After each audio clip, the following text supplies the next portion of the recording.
The midday sun sits high in the sky, setting everything aglitter.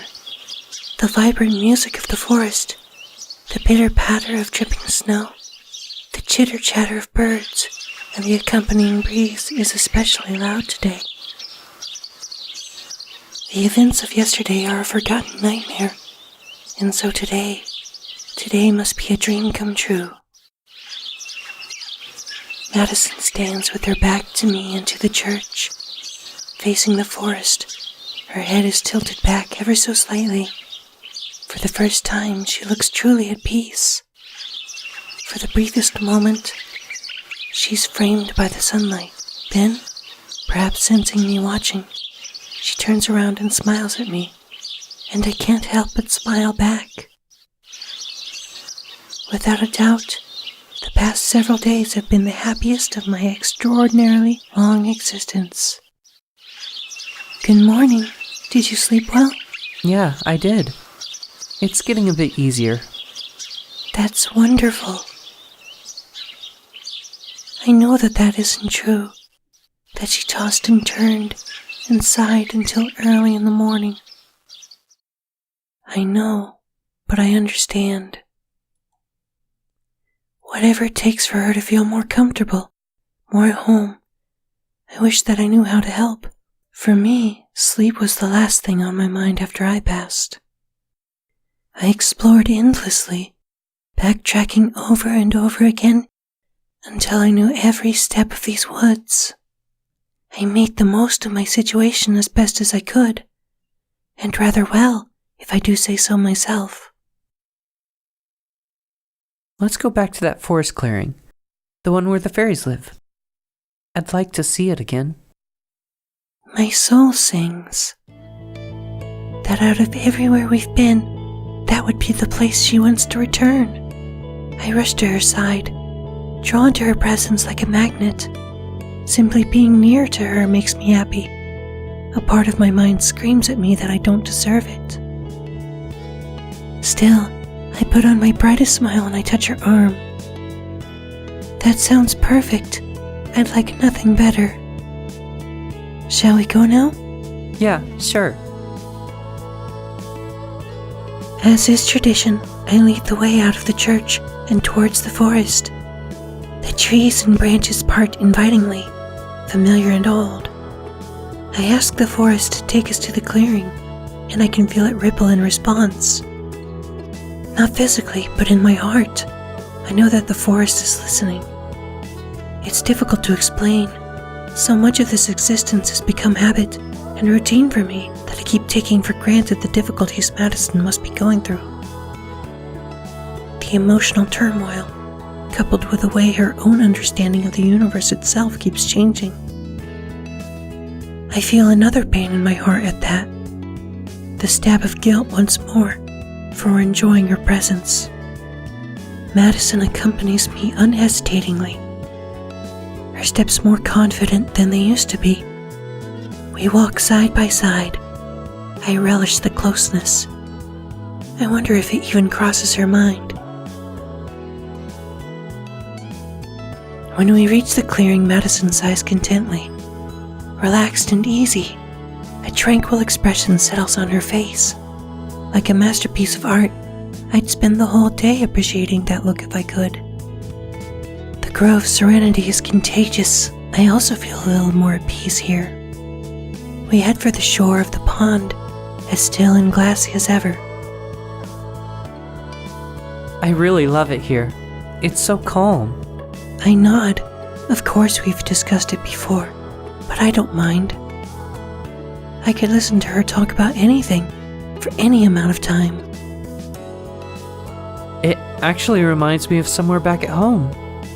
There's a little lake near where Tara and I live. Sometimes I like to go and sit there to think. There are a ton of geese and ducks around too. Sometimes they won't leave you alone, so you have to just ignore them. I envision a flock of birds surrounding Madison, all quacking and vying for her attention. Maybe they want you to sing to them too. Madison laughs, sweet and subtle. It's the most beautiful sound in the world. Nah, they just want food. It's really popular to go down and feed them. Moms do it with their kids a lot, but then the birds get so used to it they think every human has frozen peas for them. They must be disappointed quite often then. Yeah. She trails off, looking wistful. I'm sure that she's thinking of home. I try not to ask her much about her life before I met her, because I know that the memories hurt. To my surprise, though, Madison clears her throat and continues talking. I wish you could see it someday. My home, I mean, in America. I think you'd like it there. I'm sure that I would. I'd love to see any place that you care so much about. All of the buildings and the lights.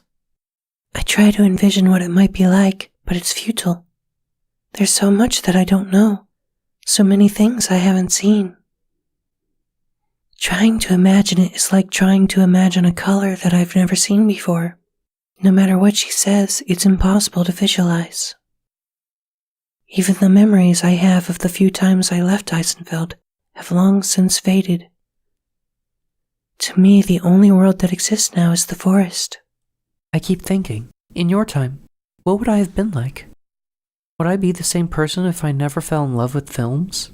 Oh, it's like a play that you can watch anytime. They're really compelling. I see. Madison moves her arms a little, looking like she wants to say more, but eventually just shakes her head. She smiles a bit sadly. There are so many things like that, films or events in history, that are so normal to me that I keep forgetting you don't know about. So if I ever say something that makes no sense at all, I can try to explain. There are a lot of things I've wondered about, it's true. For instance, sometimes I'll see great noisy machines up in the sky. Do you know what I'm talking about? Madison giggles again, but I don't know why. Yeah, those are called airplanes. They're kind of like a giant carriage. And they carry people around. That's how we got from America to here. What? Don't tease me like that. There's no way something like that could fly. No, it's true. It's really true. They're the fastest way to get around the world. There are also these things called cars, which are much smaller and only fit a few people. But most people own their own car and use it to get around. Do you have one? I do. Why not use that to cross the ocean? She laughs again, and I don't know why. At first I feel embarrassed. The gulf of knowledge that I lack nearly as wide as the ocean that she claims to have crossed. But then she steps closer, placing her arms around me in a tight hug. But it's lovely. I feel myself relaxing, leaning against her arms and just enjoying the closeness, the comfort, the affection. Far too soon, Madison relaxes, and I regretfully pull away from her. She gazes up at the sky, and for a brief moment, I anticipate another lesson about the modern world. I've been thinking a lot about what you said the other day. About how you've never wanted to leave this place? Yes, I'm far too cowardly for that. And in many other ways, too. I don't think that's cowardly at all. It's difficult to leave behind what you know and what feels safe. In fact, it's really scary. I know that the two don't really compare, but before I decided to quit Tara's show, I felt the same way.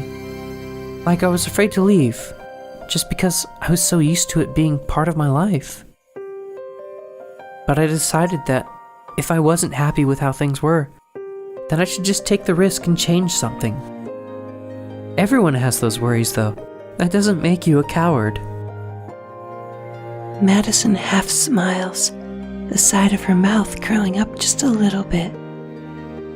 If we ever do find a way out of here, maybe you could come back to America with me. She's joking. I'm sure that she doesn't mean it. Or at least not fully. And yet my heart flutters, even after everything that's happened, that she'd even have concern for someone like me. She truly is the most extraordinary person I've met. And as happy as her offer makes me, it hurts like a knife in my heart because I know that it could never be. I wouldn't deserve that kind of happiness anyway. Still, I smile back in kind. That might be nice. Would I have to ride on an airplane? Oh, definitely. People don't really take boats across the ocean for travel anymore. Not nearly as much. Pretty much everyone flies. Isn't that scary? How does something so heavy manage to stay up in the air? It's kind of scary the first few times, but you get used to it. As for how it's possible, well, there's all sorts of science behind it, but that would take too long to explain. Anyway, though, you could stay with me and Tara. We've got plenty of space, or we could help you find your own apartment. There's a lot you'd have to learn about the modern world, of course, but it'd be worth it, and we could help you learn. Madison continues on, explaining the procedure we'd have to go through and how we'd overcome each obstacle. I play my part, smiling and nodding along. It's an easy role. It does sound wonderful. In fact, there's nothing I'd like more. And though at first I thought she was joking, she's being completely serious. That makes it hurt even more, because I know it's impossible. I close my eyes to hide the tears that have sprung there, unbidden. Fortunately, Madison doesn't even seem to notice. Her voice trails off, and when I open my eyes again, I see that she's looking past me, her eyes wide with awe. I spin around, fluttering about far too early in the day. Are those the fairies you were talking about? Yes, a handful of them flit amongst the trees and lights, paying us no mind. They move like dancers, their motions fluid and in sync with each other.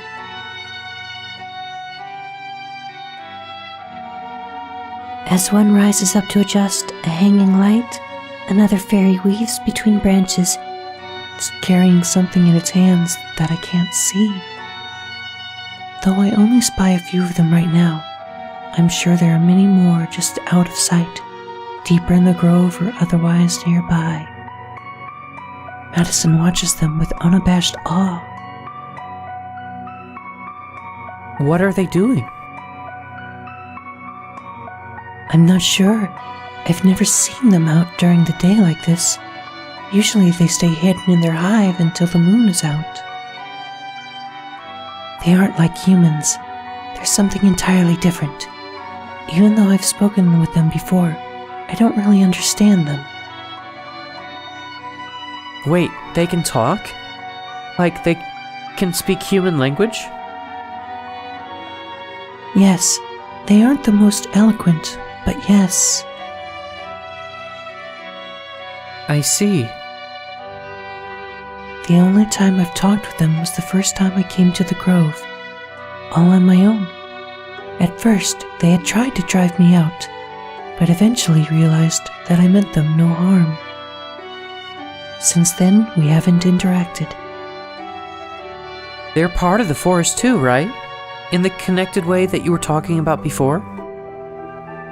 Yes. She makes a sound of acknowledgement, but doesn't say anything more.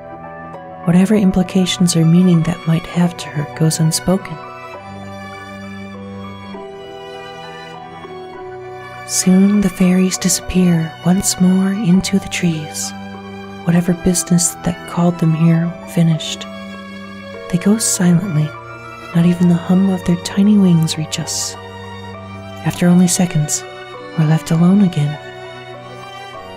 They weren't anything like I expected. Really? How so? In stories I've heard, fairies are always smaller and look like little people with wings. Not like what we just saw. And they usually live in flowers and fields, not the snow. But those are just stories, of course. I keep having to remind myself that this is real life, and that real life doesn't care what happens in stories. Madison looks down at the pond. Gently she places the tip of her foot into the water. Of course, the water remains still, like she isn't even there. She takes a tentative step forward, still standing upon the water. It supports her effortlessly. Her hands are slightly outstretched, as if she might lose her balance or footing and fall in. She turns around to face me. I had an idea, actually, about getting out of here. Do you think that the Forest Spirit could help us? It's powerful, right? Maybe it could use its magic to make us humans again. We could even talk to it together. You'd seriously be welcome to go back with me and Tara. I'd like that a lot, actually. I can't look at her. Can't meet her eyes. All I can do is nod, trying to smile and hoping that she doesn't see my tears. I'd like that too. Perhaps it could help. There's certainly a chance. There isn't. Her face lights up. Even the prospect of leaving makes her happy. Great. Maybe we can plan together what the best way to ask it would be. I just nod again. It's all I can do. Sure. I can't bring myself to tell her the truth. That no matter what she asks, what she says, there's no way the spirit can grant her wish. It's not just something that can be reversed. Her mortal form was destroyed by Evelyn, just shortly after I saved her spirit. As far as the rest of the world is concerned, Madison Raines no longer exists. Neither the Forest Spirit nor I have the power to remake her. There's no escape.